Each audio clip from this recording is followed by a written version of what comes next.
Am I the a-hole for moving all my daughter's belongings to my parents' house and leaving nothing for my husband's affair kid? My husband told me Saturday that he'd had an affair and had a kid from it. Our kids are 14 meters and 10F, and this child is 9F. Something happened to her mother in the last couple weeks. I was a little too busy screaming at him to listen to the details, and he was leaving to go get her. My daughter came to me crying, saying that he told her she had to share her room and her stuff with this girl for now. I called my parents and they agreed to her staying in their guest room 2-bedroom condo, so my son and I are staying at the house. We packed her stuff, and Monday my parents, sister, Bill, and nephews helped us move all her stuff to my parents' place. They also helped put locks on my bedroom and my son's bedroom. We moved all my husband's stuff from my bedroom to the 4th bedroom that he used as a home office. Yesterday evening my husband got home with his affair kid. He got mad about all the stuff being gone and nothing being left for her. She's from a much warmer area and doesn't have clothes for the cold here. We live in the northern part of the US. This morning he caught me in the kitchen to complain to me about it again and said I was being cruel by not making my daughter share with her. Am I the a-hole? I mean, definitely not the a-hole for refusing to make your daughter share her belongings with your husband's affair child. But also, what is your ultimate game plan here? From the post, it sounds like you have completely relocated your daughter to her grandparents' house. Even if she gets to keep all her stuff with her, it's not fair to move her out of the home just to safeguard her belongings. Honestly, it sounds like you need to kick husband to the curb and let him figure out how he needs to care for his affair child. If you intend to stay with husband for some reason, then you need to seriously work through those logistics to ensure your daughter can come home and figure out how your husband's affair child factors into that equation. Opie replies, I'm going to file for divorce. My plan right now is for my daughter to stay with my parents until he moves out or I move out. Not the a-hole. His plan was to make your daughter share? Not go out and buy her some essentials to get by while assessing what else is going to be needed? Make both girls share a room with a stranger out of the blue? And not as a question of a couple of weeks but permanently? Not give up his home office to create a bedroom for her?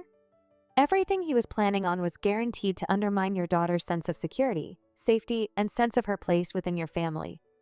Yeah, the affair daughter is here and needs to be taken care of, but not by undermining your other children unless it is the absolute last and therefore necessary option.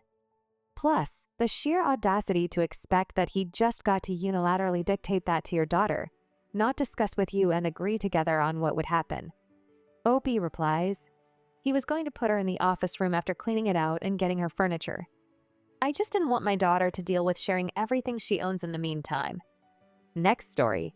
Am I the a-hole for refusing to give up my front row spot at a concert to someone claiming to be disabled? A couple of weeks ago, I traveled to another country to see an artist I've been a fan of for 6 years.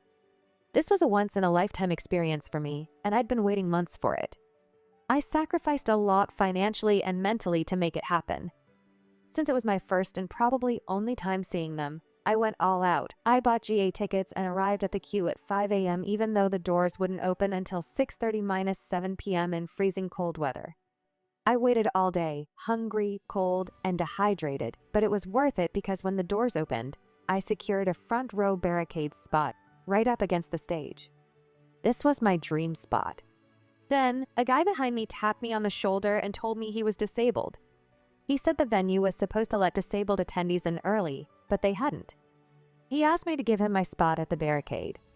Here's the thing. I know this venue is very accommodating for disabled attendees. I actually have friends with disabilities who've gone to shows here, and the staff always ensures they get to the front row safely during a designated time frame before it gets too crowded. Now, I'm a very short person, 155 centimeters / 5'1", and this guy was extremely tall, easily over 5.5 if I gave him my spot. I wouldn't be able to see anything at all because he would completely block my view. I honestly would have been willing to move if he wasn't so tall or if I could still see from the second row. However, in this case, I knew I'd lose the view I had waited more than 10 hours for. I tried to compromise. I pointed out that the right side of the barricade was still open and suggested he go there. Since he's so tall, he'd still have a great view and could hold onto the rail for support. However, he refused, saying the view wasn't as good as where I was. While we were talking, that section filled up, and he became more insistent. He said he'd have a hard time if he couldn't take my spot. At this point, I got frustrated and explained. If his disability was that serious, he should be in the accessible section, which is specifically designed for attendees with disabilities. If he insisted on being in the standing section, he should have brought a support aid, like a cane. I'd seen someone nearby with one. If he spoke to security, they could escort him to the front row disabled seating, which has a fantastic view and is much more accommodating. After hearing this, he called me a hole, told me to get effed, and left. I feel like he just wanted my spot and wasn't being truthful. The venue offers several options for disabled attendees, and I tried to direct him to alternatives. I feel bad for saying no, but I don't think it was fair for him to ask me to sacrifice my entire experience. So, am I the a-hole? Edit. Regarding the man's height, after everyone pointed it out, I've realized I indeed made a mistake. I don't live in a country that uses the metric system, and I should have double-checked my conversion instead of estimating from memory. I meant to say he was over 170 centimeters, probably around 175 to 180. I find it strange that he zeroed in on you and only you, and he didn't ask/demand anyone else move. Not the a-hole. Not the a-hole.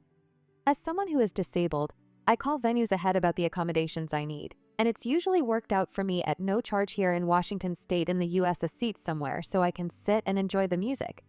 The seat is reserved with my name on it, and I have to show ID to get it. I am not sure what the man's disability was, but he should have asked venue staff for assistance rather than trying to force the issue with you. Not the a-hole. The moment he didn't want the other spot to the right you suggested, because the view from your spot was better, made it clear he just wanted to grab the best spot from you. I had people try that with me in similar situations. I had waited hours and secured front row center by using their kids as blackmail. Didn't work on me either. If you come with your kid and think they need to stand in front row, make sure to come earlier. Don't shove your way to the front shortly before the show starts to try to guilt trip people into letting you take their spot. Next story. Am I the a-hole for always putting my boobs on the table? So basically my group of friends, about 8 total, get together every week for D&D. There are only 2 women in our group, including myself. It's always at friend A's house because he's the DM and has his fancy table and his whole setup there. A has a fiancée who recently moved in with him. She's cool and I don't really have anything against her. She just has her own group of friends and doesn't have the same interests as us or clique, for a lack of a better word, with her husband's friends us. She recently has been trying to get more into A's interests, so she has been there for our games. She doesn't play with us, just kind of watches and plays on her phone, which is fine, of course. A has a table he set up specifically for the game, one with a recessed middle, so we don't have to put away our stuff at the end. He just puts a leaf over the top to protect it. Because of that, in order to move around your character, you have to lean forward or stand to be able to reach. Now, I have big boobs. I'm not a particularly big woman. I'm like in my late 20s, 5'4", and 155-ish pounds with H-cup breasts. And yes, before you ask, I have already started the process of getting a reduction, and I cannot wait to have this weight off of me. The problem is that when I lean forward to move my character, my breasts squish against the side of the table, and after a while it gets uncomfortable and painful. So I've taken to lifting up a little and settling with my breasts sitting on the edge of the table. It doesn't push them up or call attention to them. To be honest, I don't even think it's noticeable. With the height of the chairs, I can still sit normally with them there and lean forward without it hurting my boobs. I've been doing this for months and no one has said anything. But last week his fiancée snapped out of nowhere and accused me of trying to put myself on display and to put my boobs away because no one cares. I was shocked and didn't know what she was talking about at first. Neither did anyone else until she pointed at my boobs and called attention to what I was doing. She got really upset and caused a scene, and we ended the night early. She's still mad at me and doesn't want me to come over to the house anymore. I've apologized and said I'd try not to do it anymore, and even told her how I'm going to get it reduced next year. She called me a show-off and SLT and is asking A to stop being friends with me. I'm at a loss.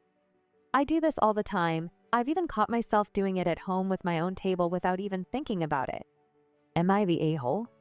Not the a-hole. She sees you as a rival. Many women make their men get rid of their female friends. I have been called a lot of nasty names, and then comes the call that I can't see them anymore, as if I was interested. Blows my mind. All you can do is not do it with other women. Feel secure in yourself before creating a long-term relationship. Make sure that if there is flirting or advances from someone's man, you shut it down. Next story.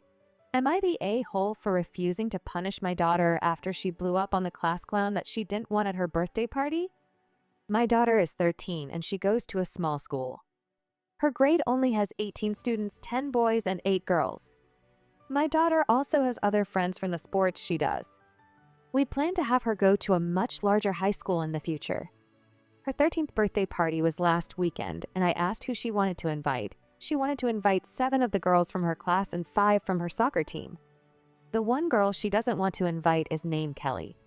My daughter doesn't like Kelly. She is the class clown in her grade, and my daughter hides her annoying and attention-seeking. I asked her why she didn't want her there, and her response was, "She ruins school for me all the time. I don't want her to ruin my birthday." I agreed with her list and sent the invites out. My ex-wife is invited to all her major milestones instead of us doing separate events. I learned an hour before at the party my ex-wife sent an imp to Kelly since her mom found out about the party. My daughter was not happy to see her. It was a surprise for her. I told her to enjoy the party. It was going well until the cake came out. My daughter wanted a glitter cake. When you blow out the candles, glitter goes everywhere. While everyone was around the cake, Kelly took her fingers and swiped icing off the top layer of the cake. It ruined the cake and my daughter lost it. She yelled at Kelly, basically saying, "What is wrong with you? This is why I didn't want you here and that you ruin everything." She ran to her room after and Kelly was crying. Kelly's parent is wanting an apology. My ex-wife wants her to apple eggs as well. I am refusing to make her do that or punish her at all. I pointed out that my ex never should have invited her and to the mom that her child ruined the cake, and that at 12 years old should know better. They are calling me a jerk and my daughter is just upset. As a former middle school teacher now HS, not the a-hole. Your daughter is not the a-hole.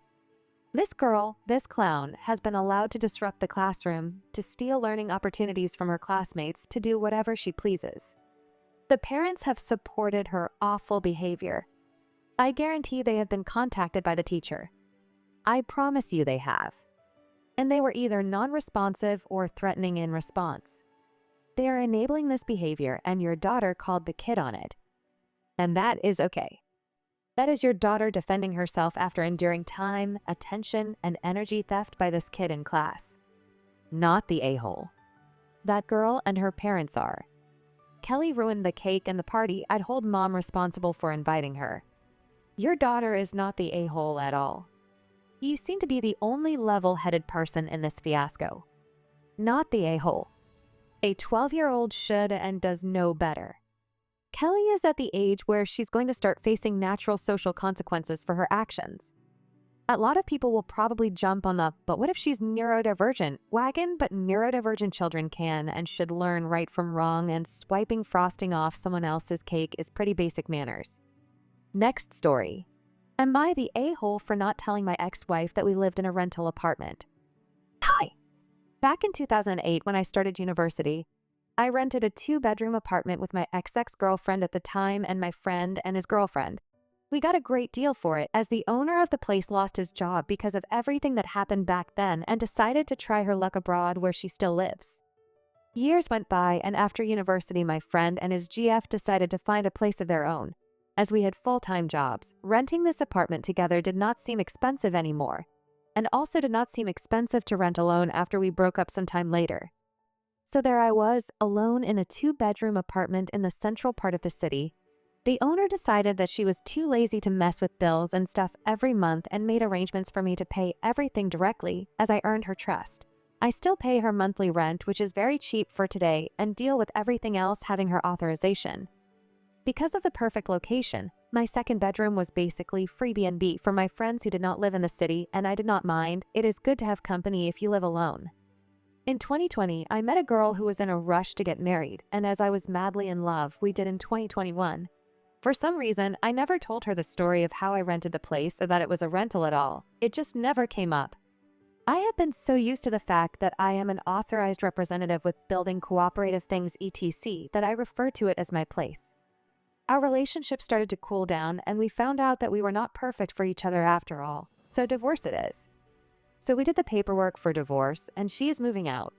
A few days ago, I received an email from her with a real estate valuation document as an attachment. While I was not at home, she wasted 500 euros for someone to evaluate an apartment that does not belong to us, and wrote that I probably have to take a loan to pay her the 50% of that. I replied to her, didn't I ever tell her that this place is a rental? Why does she even assume that I can afford a 2-bedroom apartment in the city center? She knows where I work and how much I earn. She called and screamed at me that I had lied to her for years and hid the fact that the apartment was rental. Then she tells me that, well, she will take the car as we got that together. And I was quiet for a moment and then told her, you do know that is a lease, right? The owner of the car is the bank. Then she demanded that I pay for the valuation, and I replied, I did not ask you to do it. She called me an a-hole and ended the call. Of course, she told our whole friends group how I lied to her during the whole marriage, and there was a discussion in a messenger group with friends that if is it a lie or not. Whether was it an a-hole thing to do, some agree with me and some with her. My best friend told me that this is a perfect topic for a Reddit thread. Now I ask you, Reddit, am I the a-hole? It's odd you didn't tell her, but also odd that it wasn't part of your conversation about life and who was paying for things and how and so on. Not the a-hole. OP replies, she did cover tilde 50% of the utility bills as she wanted to contribute, and it was no secret that I had been living there for a very long time. I just never spelled it out that this is rental. I think she assumed I owned it because we did some maintenance there together that you normally don't do in a rental, changed the wallpaper in the living room and got a few appliances when old ones broke down. I'm sorry, this is technically not funny, but I laughed so much when she tried to get half of the apartment, failed, then tried to get the car, and you just drop, that's a rental, XD, she tried so hard. Not the a-hole. It's weird that it didn't come up at some point, but you are not an a-hole for not specifically telling her. Out of curiosity, which EU country do you live in that she would claim half of anything when it's premarital assets? Which clearly wasn't in this case cause rental. But just wondering, not the a-hole for not disclosing the rental, though I do find it strange you guys seem to have somehow not communicated enough regarding finances/assets before and during your common life together. I hope you guys liked this video. If you did, make sure like, comment, share, and subscribe the channel our posts.